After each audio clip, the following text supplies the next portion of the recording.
A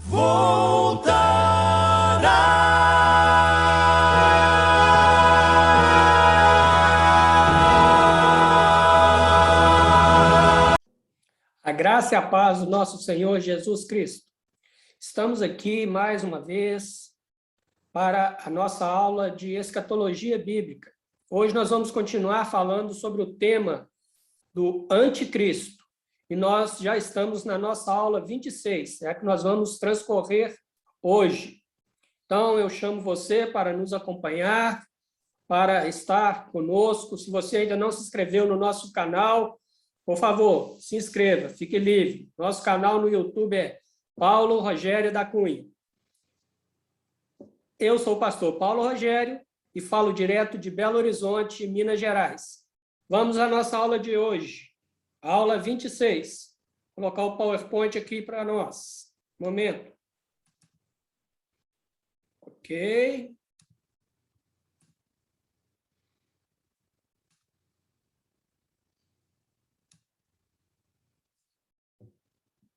Aula 26.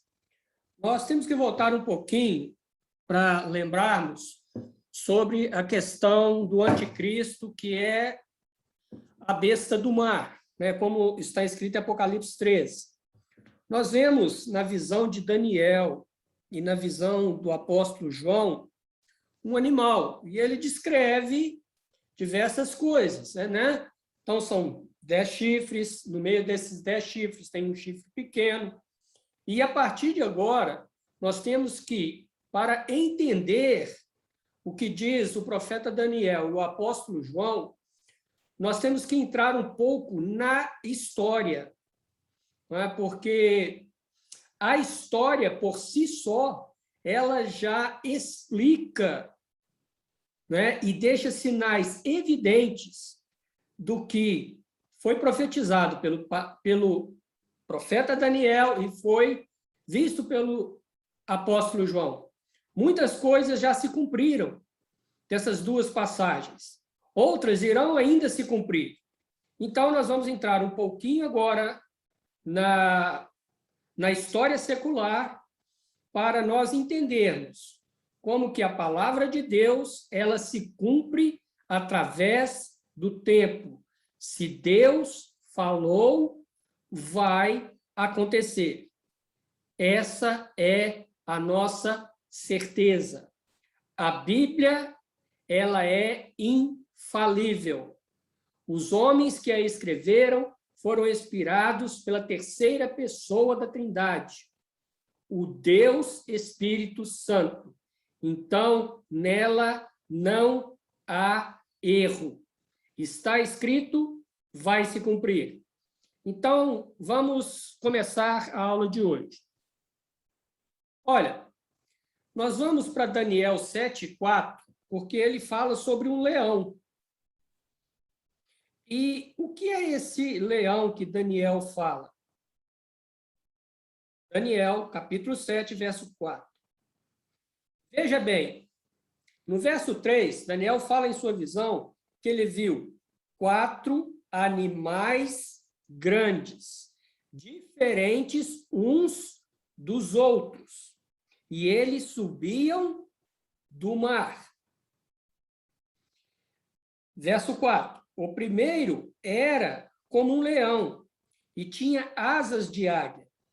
Enquanto eu olhava, foram-lhe arrancadas as asas e foi levantado da terra e posto em pé como um homem, e foi-lhe dado um coração de homem. Agora vamos para Apocalipse, capítulo 13.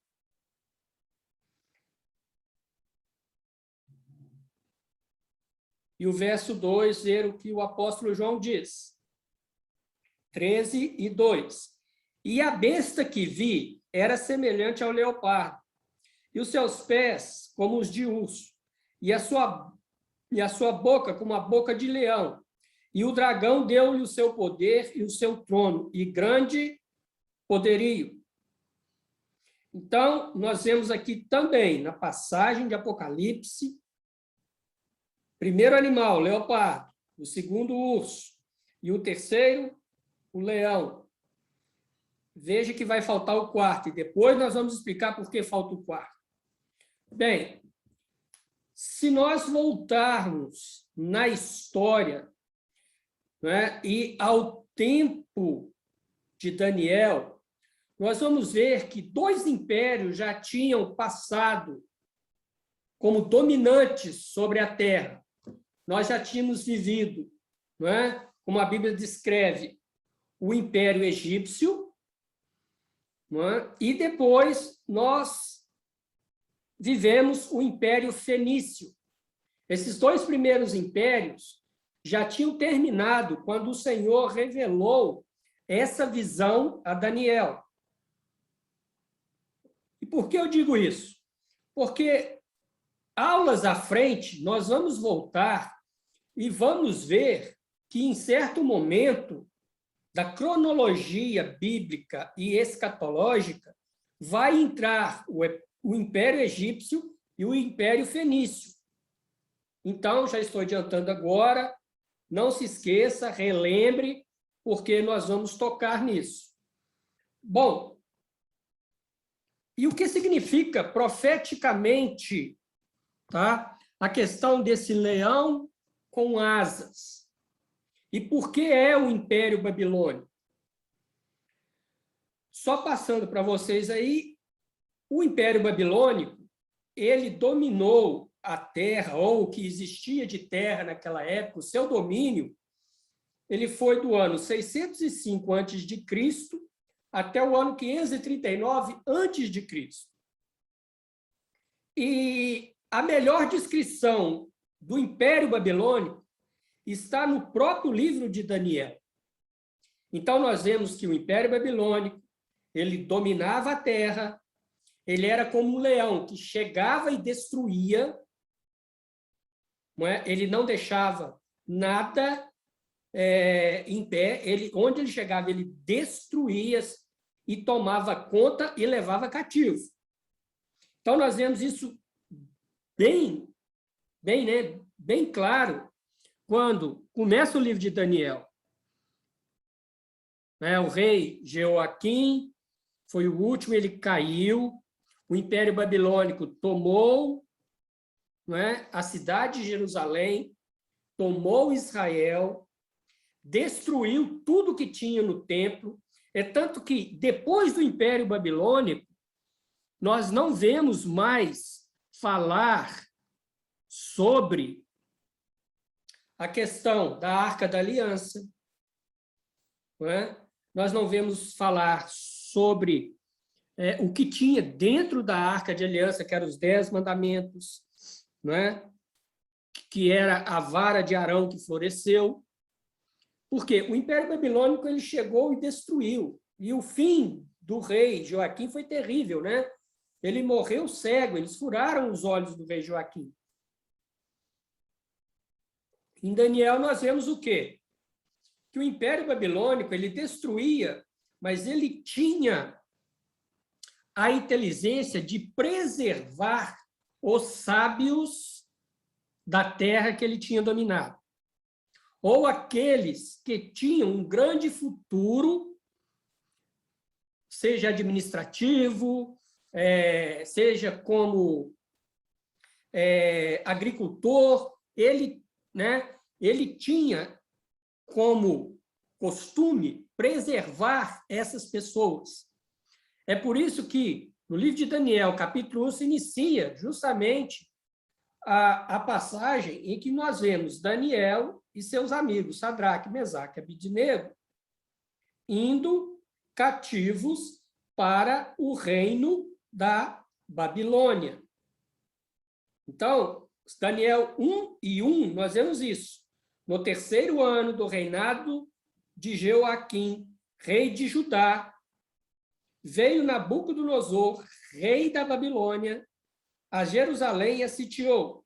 E o Senhor entregou nas suas mãos a Jeoaquim, rei de Judá, e uma parte dos utensílios da casa de Deus. E eles o levou para a terra de Sinar, para a casa do seu Deus, e pôs os utensílios na casa do tesouro de seu Deus.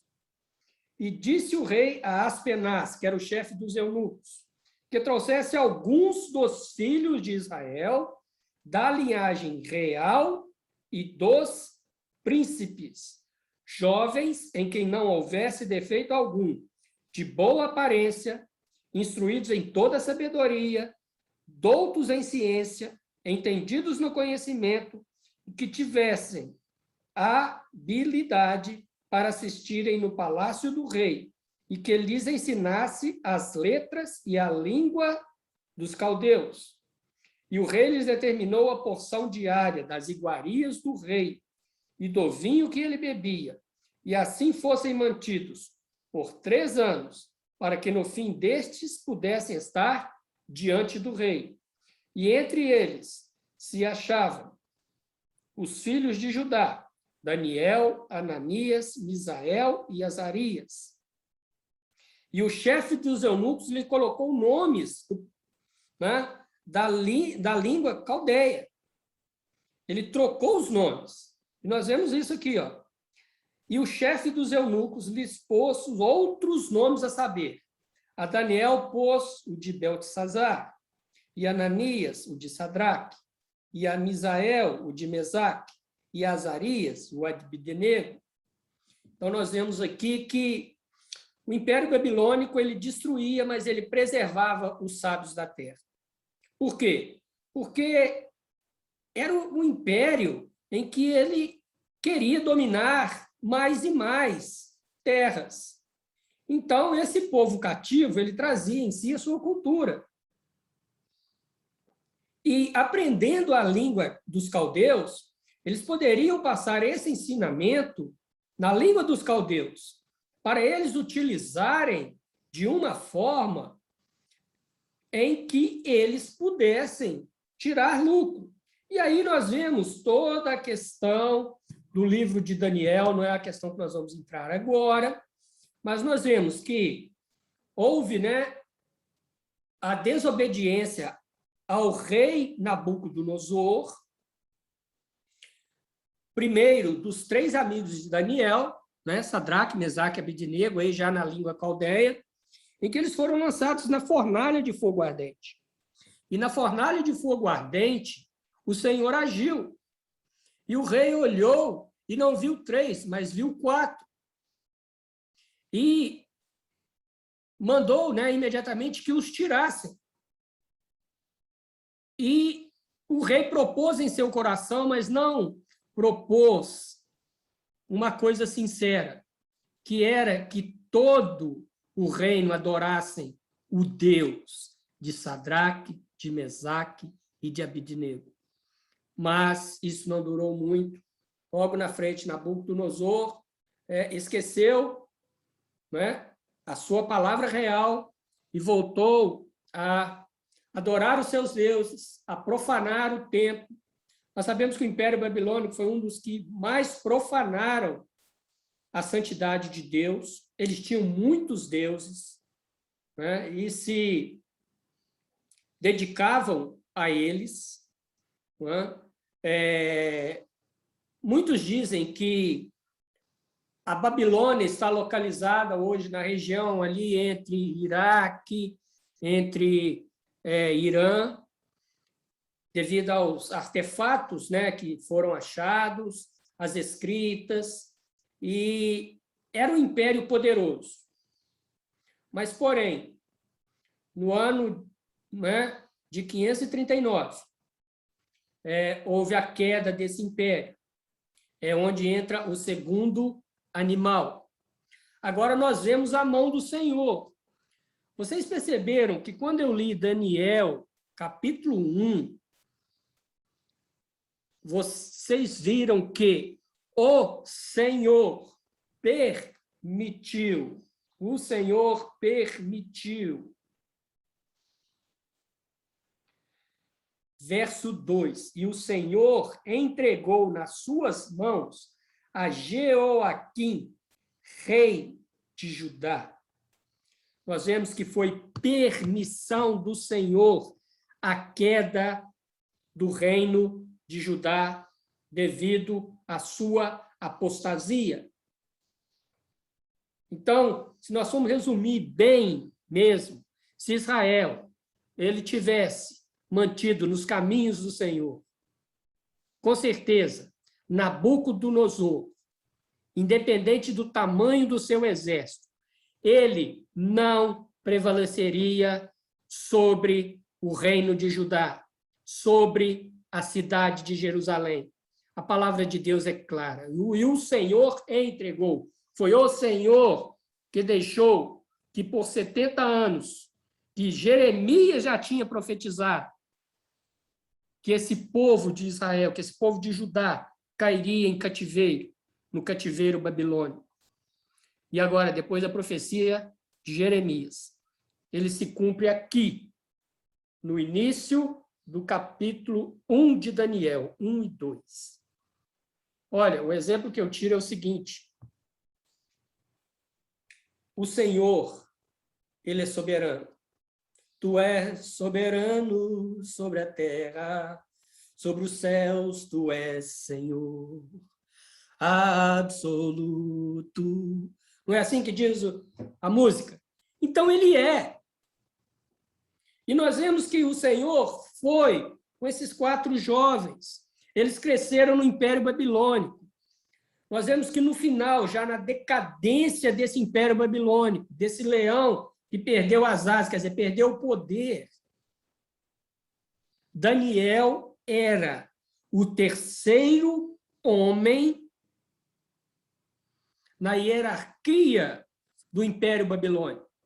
Se nós compararmos ao Brasil, não é? Se faltar o nosso presidente da República, assume o vice-presidente. Se faltar o vice-presidente da República, assume o presidente da Câmara dos Deputados.